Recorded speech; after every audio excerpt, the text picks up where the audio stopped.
Welcome everybody to another exciting episode of HomeKit Insider. You've got me, your host as always, Andrew O'Hara. Joining me this week, my better half, who has been pulling double duty while I was out at the Apple event. It is Faith. How you doing? Good. I know. I feel like we were both exhausted.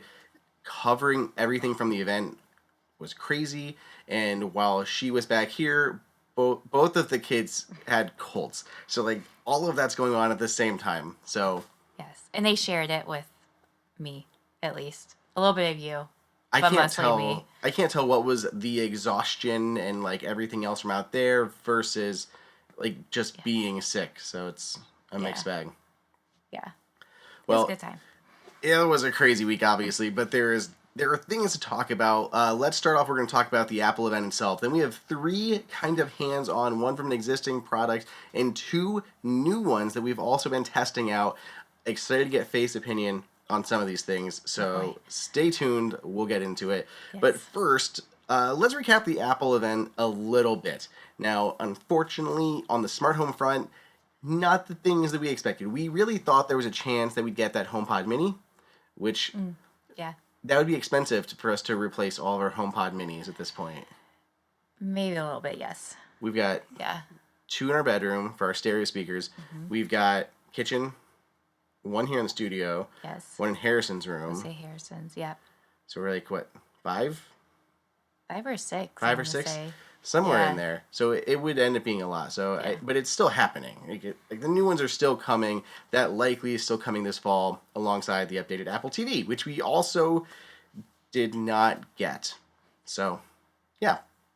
As far as smart home anything went, the one thing that we got that was kind of a quick mention is that the new iPhone lineup, all four of them support Thread networking thanks to Apple's own in-house N1 networking chip. This is the first time they've created their own networking chip. It's giving Wi-Fi 7, it's giving Thread and Bluetooth 6, which is an upgrade. I think it was Bluetooth 5.3 on the prior devices. So some good upgrade there. Now everything's got Thread, and that'll be nice. But that's literally the only smart home thing that kind of got revealed. But besides the smart home stuff, what did you think of the event as just a normal non-techie person of everything that Apple announced? Can I be honest? Yeah. Well, I watched some of it. I didn't watch all of it. I know that's really bad to come on here and say I didn't watch all of it, but I didn't watch all of it. But I did watch the part about the watches, and that got me right in the soul.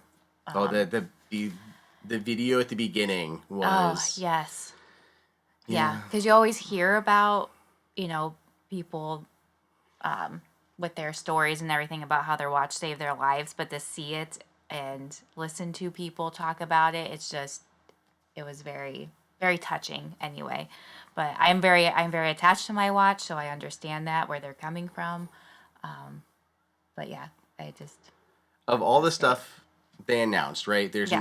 there's three new watches, a Yes. new set of AirPods Pro, and then four new iPhones. yeah. What are you we call it head tilting with her. Yeah. She came up with that term when I she did. sees something, she's like, "Oh, I kind of like that." And gives a tilt of the head So and then it's already in my cart, ready to go Yeah. after the head tilt. So, of the Apple event, or what you looked at after, or what I told you after, what of the new devices are you kind of head tilting at? I do like the new AirPods. I think those look really cool. I think the translation is really cool. One of my good friends put a picture up of a cat saying meow, and it's translating into feed me, you crazy human, or something like that. And I thought it was really funny. But yeah, no, I think those kind of caught my eye a little bit more. And of course, the new phones just look really cool, obviously. But There's been so much debate in the tech world, me included, on whether or not to go with the Air or the Pro. What do you think? Where do you lean? I do like the Air, especially if you wear women's jeans or just the shorts. Like the pockets are so small in those things. So to have a phone that I could fit into my pocket, that would be really nice. But to me, I'm really big into the camera. So that kind of plays a big factor into, do you do the Air or the Pro? So I'd lean more towards the Pro. At least that's what I've been reading and hearing about. But I don't know. I don't know. It's so hard. It's a big decision. I know. I know many people were convinced that the Airs were going to be complete duds out of the gate, but it seemed like they were slipping pretty well as the regular Pros. Even the Pro Maxes have been slipping like into October. I think only the Blue Pros have been like still readily available for launch day delivery or pickup or anything. But so far I know one friend who bought a Pro, and I know one friend who bought an Air. So I don't know. Split vote then. Yeah, it's not. I was still torn. I ended up ordering the Pro, and I still don't know if that was the right decision because I like the Air so much. We have like a dummy unit I had sitting on my desk somewhere, but I've been like playing around with that, and then I got to use it at the event. I'm like, this is insanely thin. It is so cool that I just love the form factor. I'm like, is it worth like the convenience of the form factor over the few times that I use the telephoto camera? Because I don't really use it all that often. Yeah. So I don't know. Still don't know. I know. I just wonder what more people are going to go for. I think they're going to go more for the Air just to get something different. And I don't know. That's my guess. Anyway. Okay, talk about different. We got Cosmic Orange for the Pro phones. Like, yeah, that's there is different. Cool. Yeah. There is different. Yeah. I don't know. Okay, let's go ahead. Let's get into some reviews. One of them we've been living with in our living room. This is not a new product. The next two we'll talk about will be new. But the first one, I just really, really like. I, again, want to hear Faith's thoughts. But we have been playing around with the Govee tree floor lamp. Yeah. This thing is cool. It's under $200. It's a normal floor lamp sized lamp. There are 3 posts on it, which feels very like it looks like something you pick up in Target with like the 3 cones on there. I was gonna say that. Yeah. Right, that every college dorm room has or something. Yeah. But way smarter, and I think it looks a little more upscale as well. Mm-hmm. So the lights on there's 3 like canister lights. They're kind of like rounded rectangle cans versus like being full cylinders or cones or anything. There's 3 of them. They can rotate 360 degrees around. They can tilt up and down. And on top of that, which I didn't know this, Faith, I bet you didn't either. You can pull them out. Like you can actually, when you pull them, it adjusts the lens. So you can change from a 60 degree, like a more narrow light to a 90 degree wider light. So you can adjust how the spread of the light is.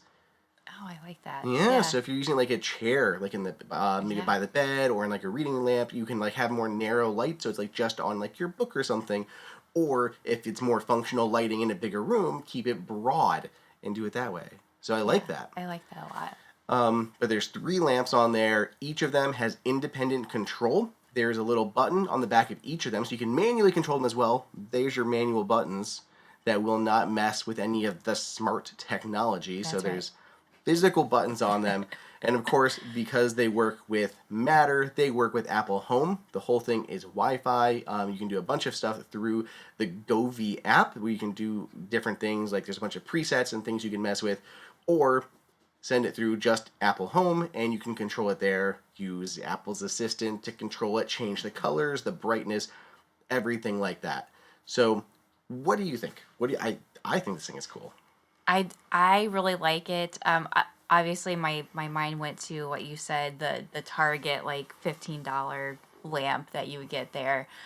So when you're telling me about it, I'm like, oh, I don't know about this, but it is very nice. It's very sturdy.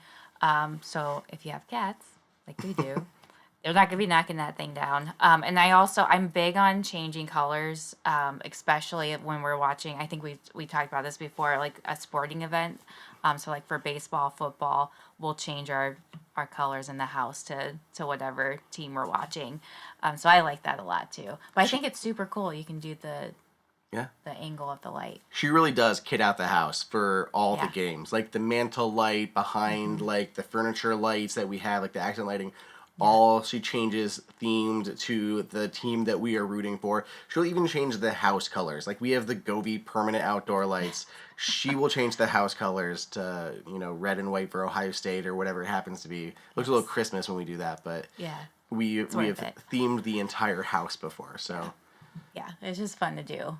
So I like that too.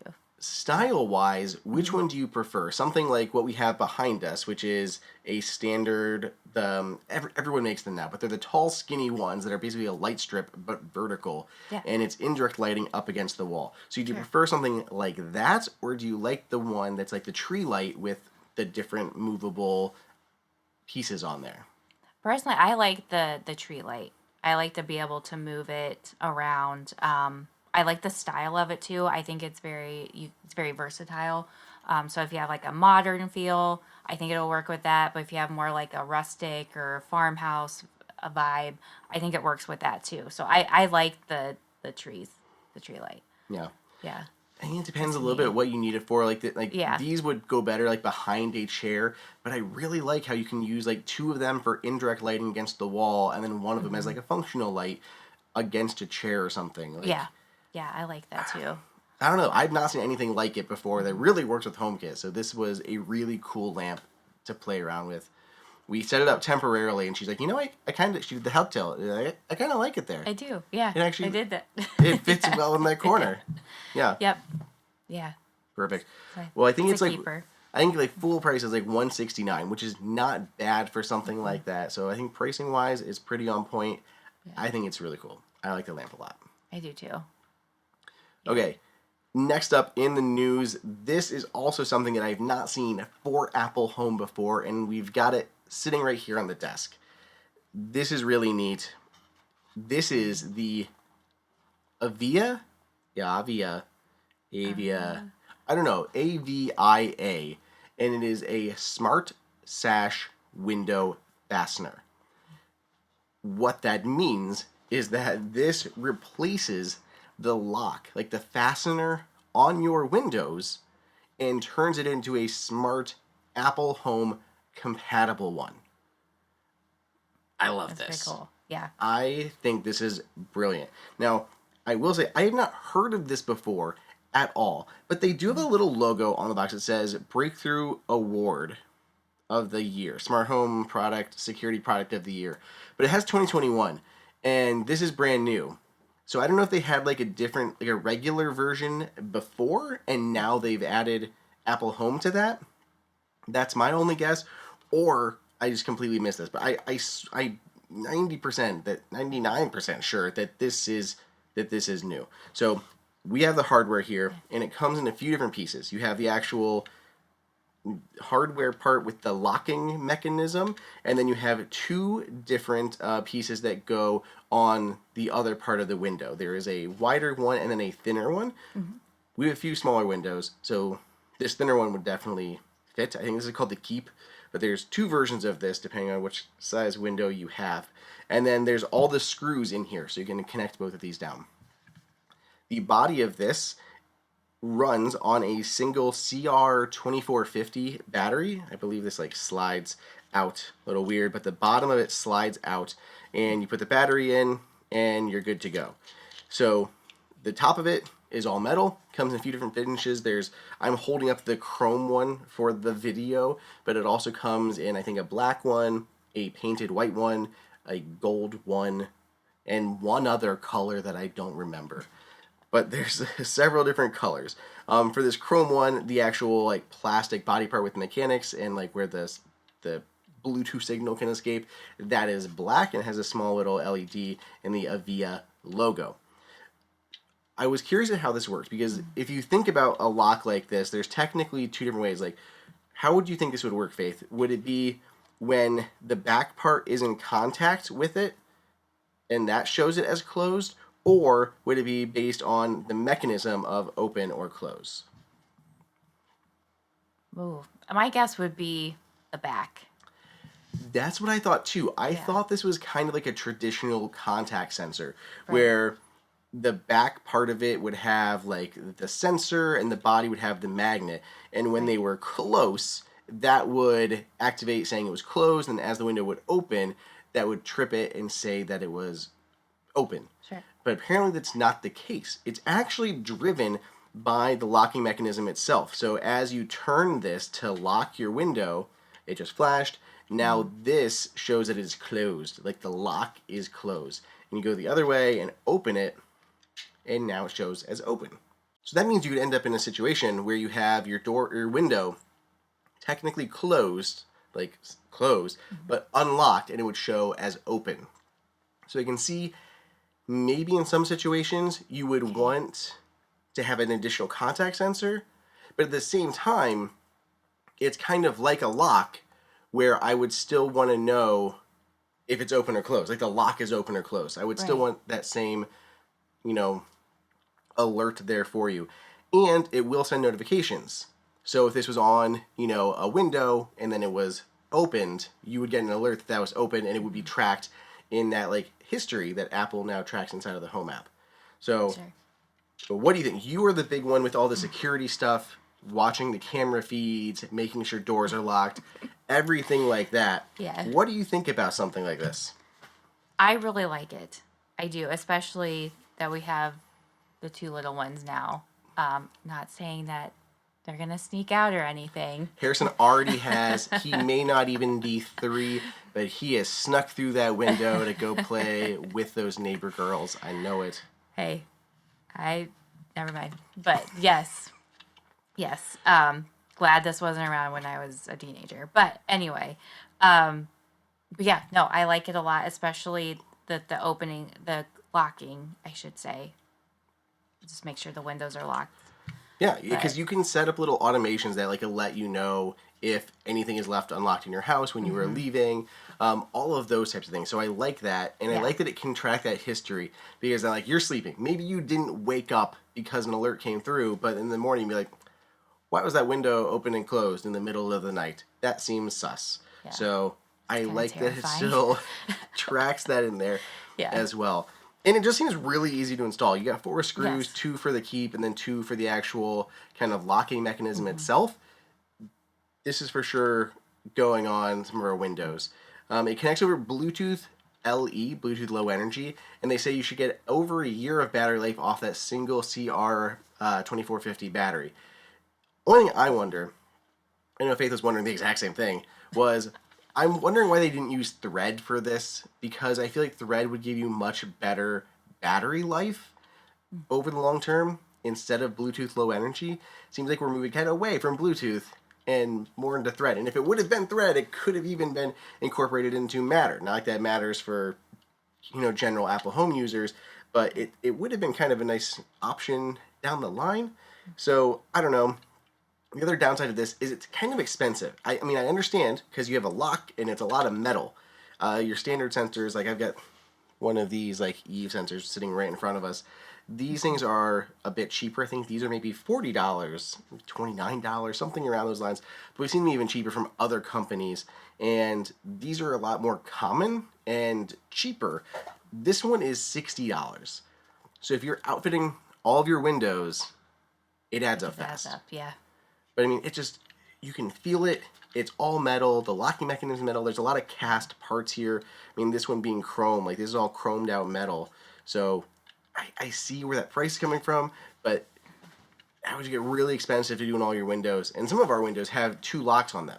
Not saying I would put 2 of these on there, but they wouldn't match. You'd have one chunky one and then one slim one.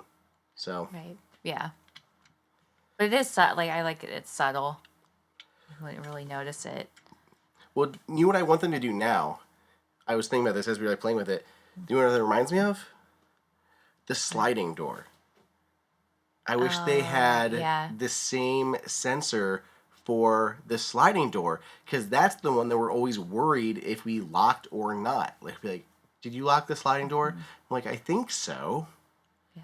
Because we can check all the other ones, but the sliding door, we have just the sensor. But that's it. Yeah, you can have a contact sensor to let you know if it's open or closed, but you don't know if it's you don't know if it's locked. So we need Avia to make a new version of this that replaces sliding door hardware It's not far different. It's still it's the same little lever thingy that slides down, just Yeah. vertical and a little bit taller. So Maybe they will. maybe Maybe they it's in the will. works. Okay, well, if you're interested in them, I did put the link for it down below in the show notes. Actually, real quick before we get into that, I think it is time that we thank our sponsors for this episode. So we once more have Function, and I am still riding high on the Function train after I decided to try it out and do the test myself. We've talked about it on the show in the past. I am big into, I love the smart home. I also love the smart connected health space. I think it's finally time that people start being able to take control of their own health, and we've been moving towards that for several years with all these new smart devices, right? We have smart scales, we have smart watches that can measure everything, including blood oxygen level, once more, thanks to Apple's new updates that came out, so that's cool. But now we're getting things like smart services like Function that allow you to go even further. Right? So we can take all these things at home. You can even do like a urinalysis at home now. But Function goes even further by allowing you to get these blood tests done that are quick and easy. I literally scheduled mine like the next day. It takes me like weeks and weeks and weeks to schedule an appointment with my doctor, who then you have to get to actually can order you tests somewhere and go through that whole process. With the Function, I signed up and I was getting tests like the next day. Yeah, so you get 2 separate tests done. Once you go through the testing process, I was getting results within 1 to 2 days after that. It can take maybe up to 2 weeks or so for all the tests to come in, but mine were showing up within a day or two of actually getting my blood work done. Then they started showing up in the app itself or on the website. There's like 160 biomarkers that Function Health can measure for you.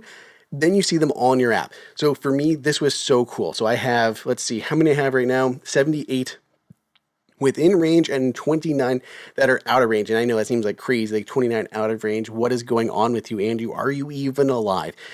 True story, I am. It's actually just related to 2 things that I already knew that were going on, which was really nice to see, and then a couple things that I did not know, and it actually gave me action items to try to improve my health. So first up, I am a type 1 diabetic. It confirmed this from things like my A1C to my blood sugar levels that morning were like slightly elevated, like 140, which I already knew going into it because I had had coffee on the way over. So I already knew some of those things. So some of those related to my blood sugar and diabetes stuff, endocrine system, all of that. And then it also has a couple things noting my high cholesterol. It's just slightly elevated, which I knew, and I'm working on bringing that down, which is one thing that I like about Function Health is as you kind of try to take control of your health and try to improve things, it can actually show that progress over time and how they are getting better. So that's also really neat. And finally, the biggest thing that I love about it is it informs you. Like you learn about your health and the things that make you act like you. If there's things that don't feel right, you can learn more about them. Some things like the MTHFR, which is actually a gene that helps your body process folate, a nutrient essential for making DNA, and it can disrupt how your brain makes the neurotransmitters that keep you steady and clear-headed. So it's able to look at all these different things and how your body is processing folate, which is needed to make serotonin, dopamine, neuroepinephrine, all of these things, which can give you fatigue, low energy, anxiety, depression, migraines, chronic pain, all of that stuff. When you're testing so many things in your blood and you can see all of these things, it's really cool to understand those and how they're actually playing out in your day-to-day life. So I have definitely been feeling fatigued and tired, and I've actually learned many things from my actual results. And I got the clinician notes about 2 weeks after that actually break down everything that is going on with me. And I'm able to learn so much from it. So I actually got like specific results that I could then use to pick a multivitamin that I had not been taking that included a few extra things that I did not know that I was deficient in. And I'm really excited. It's only been 2 days so far, 2 days. So we'll see how it actually plays out. But I have, I'm optimistic that I'm going to be able to have a little bit more energy, and it's not just related to having a baby recently. So I'm all about it. I am so excited about Function Health and the stuff that's able to help you learn about yourself and for you to take control of your life and of your health. So if you guys want, there's a new credit opportunity, which is always great. So you can learn more and join using my link. The first 1,000 get a $100 credit towards their membership. Visit www.functionhealth.com/HomeKit. That's all uppercase HomeKit, or use gift code HomeKit100 at sign up to try this for your own health. So try it out. Let me know. I know several of you guys had, and you guys have actually messaged me about it, which is super cool. So I'd love to see it. So check it out. Thank you again to Function Health for sponsoring the episode. Okay, let's wrap this up with one more review, one other new product that has recently launched this past week during the Apple event. We are talking about Owlet.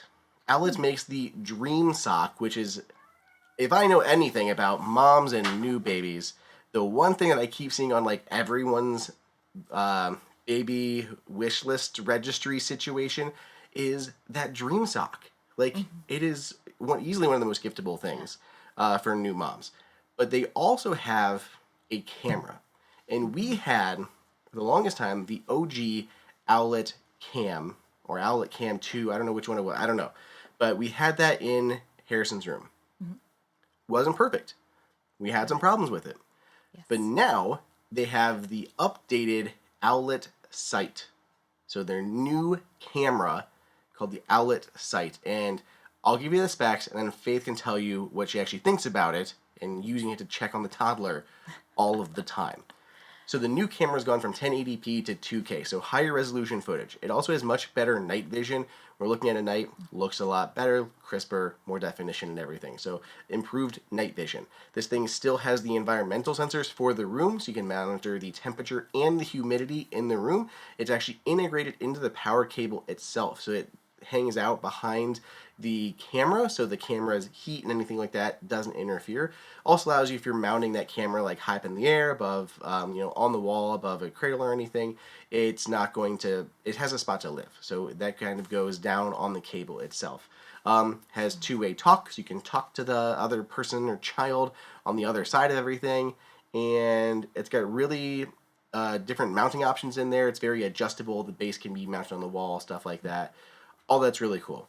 So lots of cool things. The downside for most of you guys listening is there's no Apple Home support here. There's basically very few, if any, baby cams that support Apple Home, which is something that I think is a major problem that I don't understand why it's not being addressed, and I'll keep bugging people until I get answers. We had the Arlo one that was eventually killed off, and then we had the one coming from, I can't remember the brand. I'm blanking on the brand. I know I've talked about it on the podcast before, but it has like 2K video as well, 2 cameras on it, and like AI stuff to detect if like your baby's face is covered. But that still hasn't launched yet. So there hasn't been many at all. But this one looks very cool, and you can get it in a bundle with the Dream Sock. So, Faith, what have you thought about this new camera? It's definitely a lot better than the original one. It's a lot faster, so when I pull up the camera, it's almost instantly that it connects. It's very, like you said, the clearness of it is very crisp. You can see a lot more details. A lot of the times before, it would start off clear and then it would get really fuzzy. But this one, I haven't had any issues with it so far. And plus, it does turn, like the little green light on the front, it turns red when you are watching, and Harrison will see that and he'll run over to the camera and he's like, "Oh, hi, Mom." So we get to talk like back and forth. So that's really cute. But Yeah. yeah. So a couple of things that Faith mentioned there on why they are happening. So connectivity and everything like that. This one supports 2.4 and 5 gigahertz Wi-Fi. The older version only did 2.4, which, while had good range, was slower, and it's a common problem with a lot of smart home accessories. And that's why I think it just didn't turn on a lot of times. Like it was on the Wi-Fi, but definitely had problems with the 2.4 versus 5 gigahertz networking. Sometimes you have to unplug it, plug it back in. Other times it just took forever for the feed to actually show up. The second thing, in terms of just speed on everything, is this new one has a much better processor on the inside. Owlet says that they are planning on a bunch of future software updates to bring additional features. I'm not saying buy it based on the promise of future software updates, but that is why. Like, they are trying to future-proof this one a bit. The other camera had been around for many years, and they had not replaced it. I mean, it was still 1080p, still had those, networking issues. So it's really nice to see a new version of this. Still, we just talked about it, but my biggest thing is it should be an Apple Home. It just should be. The thing that I've heard repeatedly when I've talked to baby cam manufacturers is that it's not necessarily a need for baby cams because they want to do things like cry detection and all of that, which it does. It does do that. It gives you motion alerts and cry alerts, so you can get alerted to the important things happening with your kid. All good. But the problem is, like, what happens in a couple years when you don't necessarily need cry alerts anymore, or like you want to repurpose that camera. If it's going to be a baby cam, it's like, cool, now I just have a baby cam that I don't need, and this product is useless, and I pass it on to somebody else who's having a baby. But if you took something like this and then added Apple Home Support, it looks just like a normal camera. Yeah. Like you guys will Yeah. see in the chapter art, it just looks like a normal camera. It could easily double as a security camera without any issue at all. On top of that, I would like to be able to have like some of the alerts come through on like the Apple TV. Like if Harrison was down and sleeping and then we got motion alerts on the Apple TV, we could literally see when he was up and it would show up on the television set just like somebody approaching the front door. So I think that would be really useful too. There are use cases for it to be built into Apple Home and to help give these products a longer lifespan. And it bothers me when they don't do that. Yeah. I mean, Faith, like, she like lives in the Home app, and every time it's like you kind of have to download yet another app Yes. to do things. Then I never remember which it is, and it's a whole thing. Yeah, it's definitely a whole thing. Yes. So I don't know. I keep track of. Maybe that fancy new processor that Owlet put in there would allow them to eventually add Apple Home support, if not full-on Matter support, when Matter inevitably adds, camera support to it.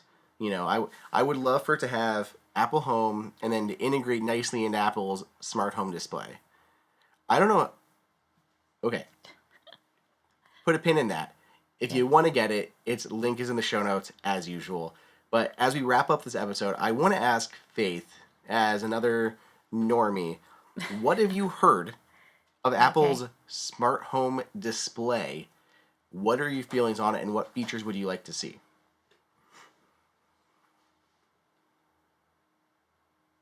She is staring at me in silence with no idea what any of the rumors are for the smart home display. Okay, so this is what it I'm is. gonna just slide my chair over. Faith is slowly releasing the pressure on her chair, and she's just dropping out of Yep. frame. Okay, the smart home display is what it sounds like. So it sounds like it's going to be basically iPad mini size display that would have what you need kind of as like a command center for your home.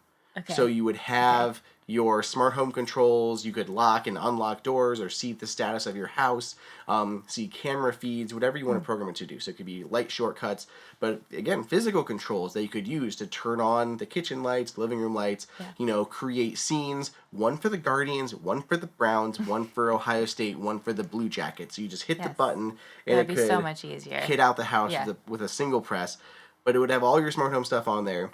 That'd be great. It sounds like the first version of this will not have third-party apps, but I imagine they will be there eventually. It'll have like Apple's new recipe feature that's found in the News app, right? So you can see like the step-by-step recipes and all that. Control it from your voice. It'll be able to recognize people based on even like behind them. It'd be able to recognize the back of somebody's head and know who is speaking to it. So it can give you personalized information that's actually relevant to you. It'll support like Apple Intelligence, so it'll have like kind of ChatGPT integration and a lot more knowledge than it does now. And hopefully it will work when she says, "Open the living room shades to 50%," and it'll be like, I don't know anything in the room that'll do the thing that you said. Stupid stuff like that. The next generation version of Apple's Assistant should do all of those things. I hope so. But yeah, that is the general idea of this smart home display. So it's literally kind of like an always-on version of the Home app. It's going to be based around the Apple TV operating system. So I bet we're going to have like a Snoopy screensaver going on there. That is the cutest thing. I'm so glad they came out with that. I love it. I always hope like it'll just go to that screen. I love the little things that Apple does with like the content aware stuff. Because like with the Snoopy one, like it's raining outside and all of a sudden like Snoopy is holding an umbrella. Yeah. Or like football season and they're doing more of the football stuff. Like it's always relevant. I have no idea how many of those things they made, but I swear I'm always seeing new ones for Snoopy. Yes, I just saw a new one the other day, and I was like, I haven't seen that one before, but it was like they had like flowers on and stuff. It was so cute. Yeah. I loved it. Sorry. Getting off back, track. what do you think of this smart home display? I mean, we're getting one, so it's not like you have Yeah. a full choice on whether or not one's going to live in our kitchen. Yeah. But what do you think of this? Well, now that you told me about it, Well, see how think much it's she great. listens to the podcast, guy. Like, I know. see how much we have talked about this. How many times have we talked about this I on the know. podcast? And she's like, "What is this thing that I've never even heard of?" I'm definitely a listener every single week, folks.